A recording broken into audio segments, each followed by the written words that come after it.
But to the other news this Monday night, into that state of emergency in Virginia as thousands gathered for a gun rights rally in Richmond. Weapons were banned from the rally site. People closely screened as they passed through a single entrance. On the other side of the fence, many heavily armed. And ABC's Victor Oquendo is right there in Richmond tonight. Facing freezing temperatures, tense scenes as thousands of heavily armed gun rights advocates descended on Virginia's capital city. What's the goal here today?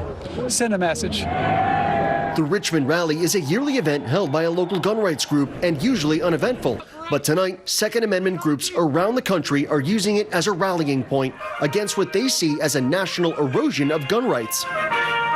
Virginia state government is set to pass gun control legislation, including a proposed assault weapons ban. If we don't stand in Virginia against this, it'll go to other states. Amid fears of a repeat of the deadly violence at the Unite the Right rally in Charlottesville in 2017 and the FBI warning about possible violence, Governor Ralph Northam declared a state of emergency, banning all weapons from Capitol grounds. Authorities arresting 7 alleged white supremacists last week, saying some of them were planning on attending. The rally just got underway. One officer told me they were expecting about 10,000 people here inside the Capitol grounds, but outside on the streets, there are thousands more. Outside the grounds, weapons proudly on display. Why was it so important for you guys to be in full, armor and bring the firearms out? It's our right, isn't it? We can exercise our rights, right?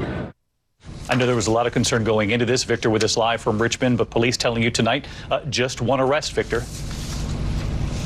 That's right, David. Just one person was arrested. They were wearing a mask and they refused to take it off.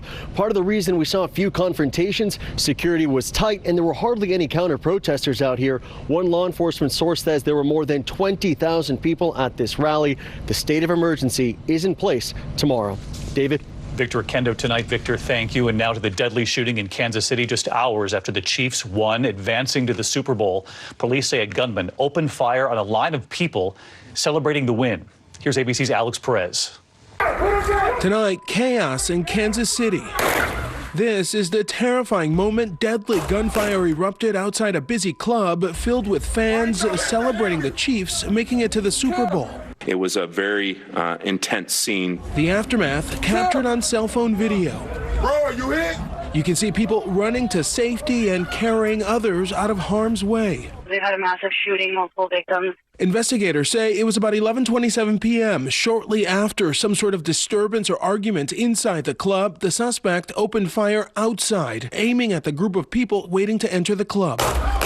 Moments later, police say an armed security guard inside the club realized what was happening and ran outside, confronting the alleged gunman, identified as 29-year-old Jerron Swift. The quick-thinking guard fires back, killing the suspect. The security guard's actions definitely saved lives. Authorities say a 25-year-old woman was killed in the incident and at least 15 other patrons were injured. And David, officers had been at the club just before the shooting and were back on the scene within 1 minute. Investigators say at this point, the exact motive remains unclear. David? Alex Perez tonight. Alex, thank you.